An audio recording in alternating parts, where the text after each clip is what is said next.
A gardener places a small cutting into a clear jar of water and sets it on a kitchen window sill. At first, everything looks promising. Within a few days, thin white roots begin to appear. They look clean, fresh, almost perfect. It feels like success is already happening in front of your eyes. But something different happens later. After a few weeks, the same cutting that looked so healthy starts to slow down. The leaves lose strength. And when it is finally moved into soil, it struggles instead of growing. Sometimes it even dies back completely. This is where the confusion begins, because the timeline feels backward.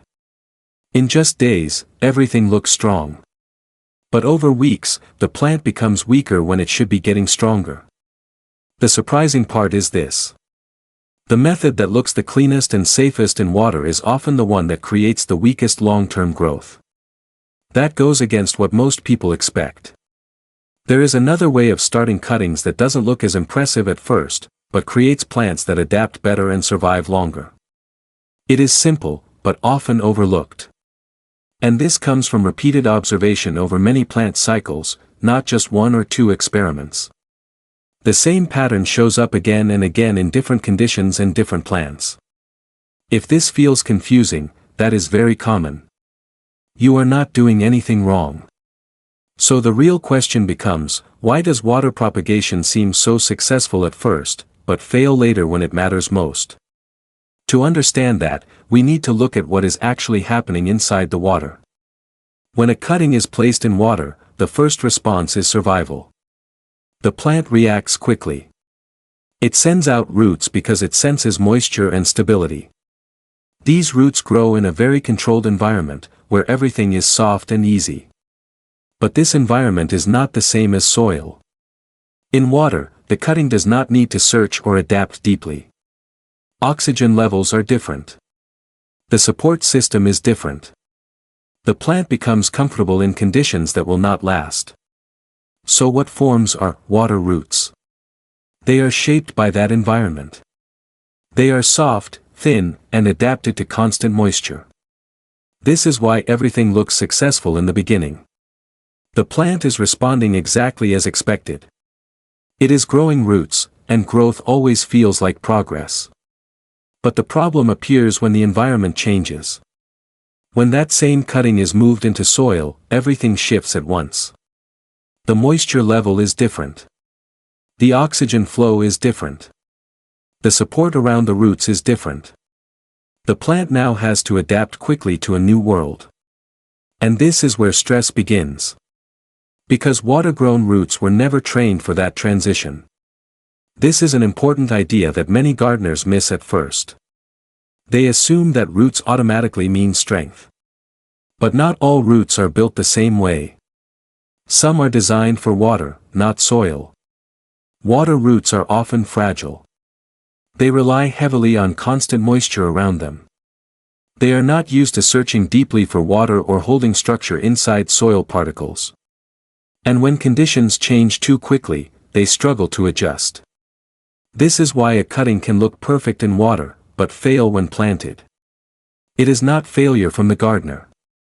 It is simply a mismatch between two environments. This understanding slowly leads to a different approach. Instead of starting in water, some gardeners begin directly in soil with a controlled environment. At first, this does not look impressive. There is no clear glass jar. There are no visible roots forming in plain sight. It feels slower and less exciting. But under the surface, something different is happening. When a cutting is placed into a light, well-prepared soil mix with gentle moisture, the plant starts building roots that are immediately adapted to that environment. It does not need to switch systems later. It grows into the conditions it will live in from the beginning. The soil is kept slightly moist, not wet. There is enough air in it so the cutting can breathe. Sometimes humidity is increased around the plant, not by drowning the soil, but by creating a calm surrounding environment. In this setup, root development may not be visible at first, but the structure tends to be stronger. The plant is learning stability instead of comfort. And over time, this early stability makes a difference.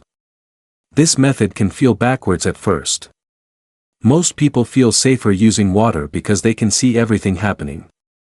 It feels controlled and clean. Soil feels uncertain because it is hidden. So the natural question becomes, why would the harder-looking method actually work better? The answer lies in adaptation.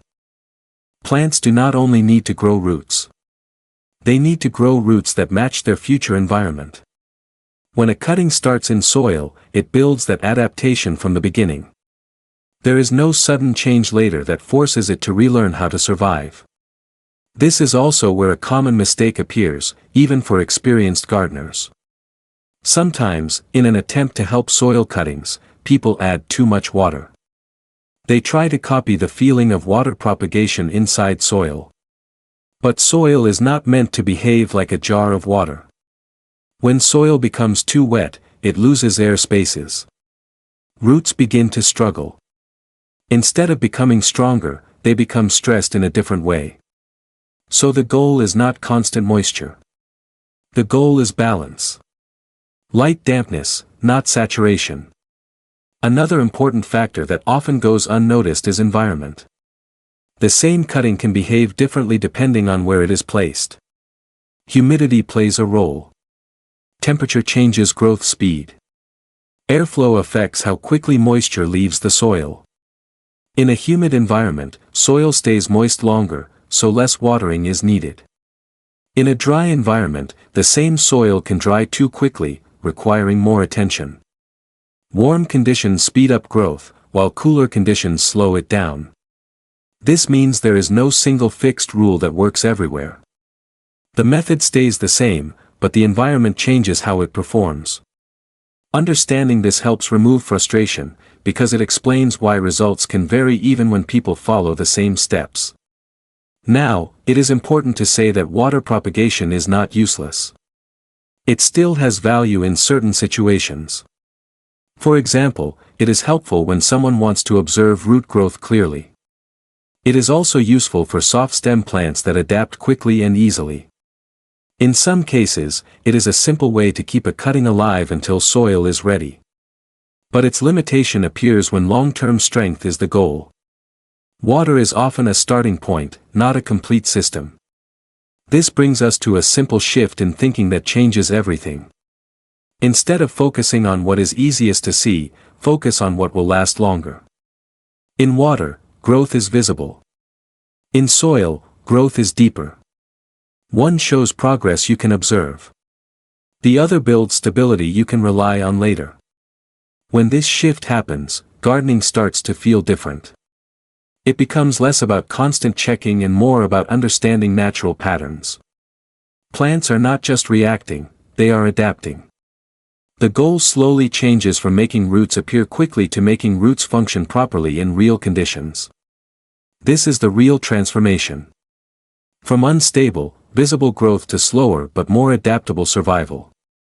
And in that shift, something important becomes clear. Not all fast results are strong results. And not all slow beginnings are weak. As this understanding grows, the approach becomes simpler. Less interference. Less correction. More observation. There is also something peaceful about this way of working with plants. Instead of constantly adjusting things, you begin to notice patterns. How soil dries. How leaves respond. How small changes affect growth over time. If you are comfortable sharing, I am curious how you usually start your cuttings. Do you prefer water first, or soil from the beginning? There is no right or wrong answer here. Only different experiences. In the end, the most important idea is simple. Plants often grow better when we allow them to adapt naturally to where they are meant to live. Not rushed. Not forced. Just guided gently. Sometimes the garden improves not by doing more, but by understanding more and stepping back a little. Healthy plants are not always the ones that are checked the most. They are often the ones that are given space to settle and grow in their own way.